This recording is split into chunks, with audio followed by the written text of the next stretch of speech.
नमस्कार, आप देख रहे हैं अमर उजाला। मैं हूं प्रभाकर तिवारी और यूपी की बात में आज हम सबसे पहले चर्चा करेंगे दिल्ली को दहलाने वाले साजिशकर्ताओं की। व्हाइट कॉलर गैंग की साजिशों को लेकर लगातार बड़े खुलासे हो रहे हैं। डॉक्टर आदिल की गिरफ्तारी के बाद जांच में नए खुलासे सामने आए हैं। सहारनपुर के फेमस अस्पताल में कार्यरत डॉक्टर आदिल की शादी और मां की बीमारी को लेकर उसके साथियों ने बताया कि किसी को अंदाजा नहीं था कि वह आतंकी गतिविधियों से जुड़ा है। एटीएस अब उसके संपर्कों की जांच कर रही है। डॉक्टर के वेश में आदिल कितने खतरनाक मंसूबे पाल रहा था, इसकी भनक किसी को नहीं थी, लेकिन उसकी गिरफ्तारी के बाद जैसे जैसे एटीएस की जांच आगे बढ़ रही है, कई चौंकाने वाले खुलासे सामने आ रहे हैं। फरीदाबाद में विस्फोटक पदार्थ और हथियारों का जखीरा मिलने के बाद अब एजेंसियों को शक है कि क्या आदिल पश्चिमी यूपी में बड़ा आतंकी नेटवर्क खड़ा करने की तैयारी में था। अनंतनाग का रहने वाला डॉक्टर आदिल उत्तर प्रदेश के सहारनपुर जिले में अंबाला रोड स्थित फेमस मेडिकेयर अस्पताल में कार्यरत था। 7 नवंबर को उसकी गिरफ्तारी के बाद से पुलिस और खुफिया एजेंसियां सक्रिय हैं। प्रारंभिक जांच में सामने आया है कि डॉक्टर आदिल पश्चिमी यूपी के कई डॉक्टरों के भी संपर्क में था, जिनमें से कुछ जम्मू कश्मीर के मूल निवासी हैं। एजेंसियां अब इन सभी संपर्कों की गहन पड़ताल कर रही हैं। सफेदपोश आतंकी डॉक्टर आदिल अहमद से संपर्क रखने वाले करीब 15 लोग खुफिया एजेंसियों के रडार पर हैं। कुछ लोगों से पूछताछ की जा रही है। इनमें 8 लोग वह हैं जो रोजाना डॉक्टर आदिल के घर पर मिलने के लिए आते थे। आसपास के लोगों ने बताया है कि आदिल से मिलने के रात के अंधेरे में गाड़ी आती थी। उनके लिए ऑनलाइन खाना मंगाया जाता था। एनआईए, एटीएस, एसटीएफ, आईबी और जम्मू कश्मीर पुलिस ने जिले में डॉक्टर आदिल अहमद के करीबियों की लगातार निगरानी कर रही है। आतंकी गतिविधियों में शामिल रहने वालों की तलाश में जुटी है। पुलिस के अनुसार डॉक्टर आदिल मानक मऊ स्थित अमन विहार कॉलोनी की मस्जिद वाली गली में किराए के मकान में रहता था। यह मकान जाकिर ने किराए पर दिया था, जो डॉक्टर बाबर ने आदिल को दिलवाया था। आसपास के लोगों ने बताया है कि इस मकान में रात को करीब 8 लोग आदिल से मिलने के लिए आते थे। घर के बाहर 4 से 5 गाड़ी खड़ी रहती थी। फिलहाल घर पर ताला लगा हुआ है। सोशल मीडिया पर अकाउंट खंगाले जा रहे हैं। सहारनपुर जिले के फेमस मेडिकेयर अस्पताल से डॉक्टर आदिल की गिरफ्तारी के बाद प्रबंधन ने कुछ डॉक्टरों को एहतियातन छुट्टी पर भेज दिया था। अब बुधवार को डॉक्टर बाबर और admin in charge doctor Aslam Zaidi ने वापस अस्पताल में अपनी ड्यूटी ज्वाइन कर ली है। दोनों ने अपनी सफाई देते हुए कहा है कि उनका किसी भी तरह के आतंकी नेटवर्क या गतिविधि से कोई भी संबंध नहीं है। मूल रूप से सरसावा निवासी डॉक्टर बाबर ने मीडिया से बातचीत में कहा कि वे 3 साल से अस्पताल में कार्यरत हैं, जबकि डॉक्टर आदिल ने कुछ माह पहले ही ज्वाइन किया था। उनका रिश्ता सिर्फ पेशेवर स्तर तक ही सीमित था।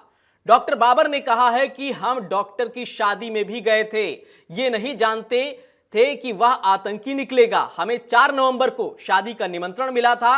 हम 2-3 दिन पहले कश्मीर पहुंचे थे, सिर्फ घूमने और शादी में शामिल होने के लिए। आदिल ने बताया था कि उसकी पत्नी डॉक्टर रुकिया वहीं की रहने वाली है। व्हाइट कॉलर डॉक्टर आदिल को लेकर अब एक नया खुलासा हुआ है। आदिल वेस्ट यूपी में आतंकी नेटवर्क खड़ा करना चाहता था। प्रारंभिक जांच में आया है कि आदिल पश्चिमी यूपी के कई डॉक्टरों के संपर्क में था, जिसमें ज्यादातर जम्मू कश्मीर या वहीं के आसपास के रहने वाले थे। जिस तरीके से आदिल से पूछताछ के बाद फरीदाबाद में विस्फोटक पदार्थ और हथियारों का इतना बड़ा जखीरा मिला है, उससे हर कोई हैरान है। जैश ए मोहम्मद से जुड़े डॉक्टर आदिल की परतें धीरे धीरे खुल रही हैं। अभी एक हुई प्रारंभिक जांच में आया है कि आदिल पश्चिमी यूपी के कई डॉक्टरों के संपर्क में था, जिसमें ज्यादातर जम्मू कश्मीर या वहीं के आसपास के वो रहने वाले थे। इसमें कई ऐसे भी हैं जो डॉक्टरी पेशे में नहीं हैं। यहां तक कि अस्पताल और घर पर 7-8 युवक उससे मिलने भी आते थे। ऐसे में खुफिया एजेंसियां उनकी भी जानकारी जुटा रही हैं।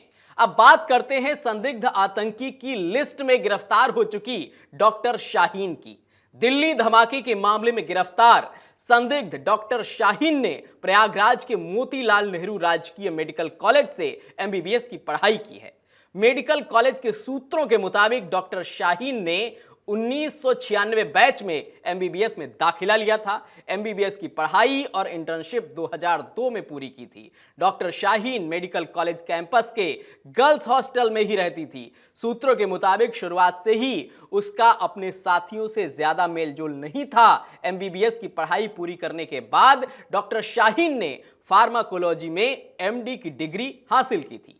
2006-07 में यूपी लोक सेवा आयोग से डॉक्टर शाहीन का चयन कानपुर नगर के गणेश शंकर विद्यार्थी मेडिकल कॉलेज में असिस्टेंट प्रोफेसर के पद पर हुआ था। 2009-10 में डॉक्टर शाहीन का तबादला कन्नौज मेडिकल कॉलेज हो गया। इसके बाद 2013 में दोबारा doctor Shaheen Kanpur medical college लौट आई थी। यहां दोबारा आने के बाद से ही उसकी गतिविधियां संदिग्ध हो गई थीं।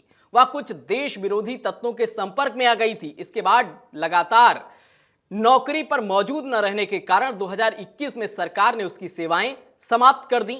सईद अहमद अंसारी की पुत्री डॉक्टर शाहीन लखनऊ की रहने वाली है। सईद अहमद की 3 संतानों में डॉक्टर शाहीन दूसरे नंबर पर है।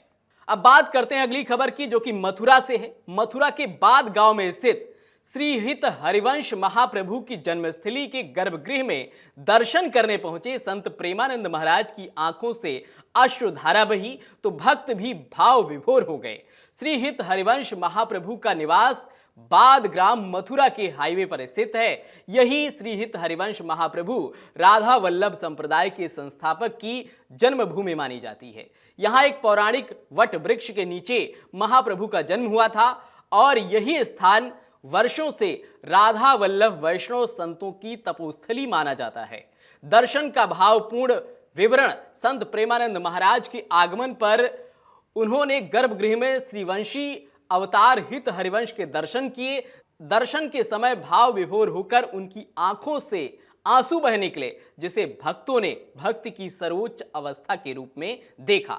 तो ये थी यूपी की तमाम बड़ी खबरें जो लगातार सुर्खियां बनी हुई हैं। अगर आप ये वीडियो YouTube पर देख रहे हैं तो हमारे चैनल को सब्सक्राइब कर बेल आइकन दबाएं और Facebook पर देख रहे हैं तो हमारे पेज को लाइक करें।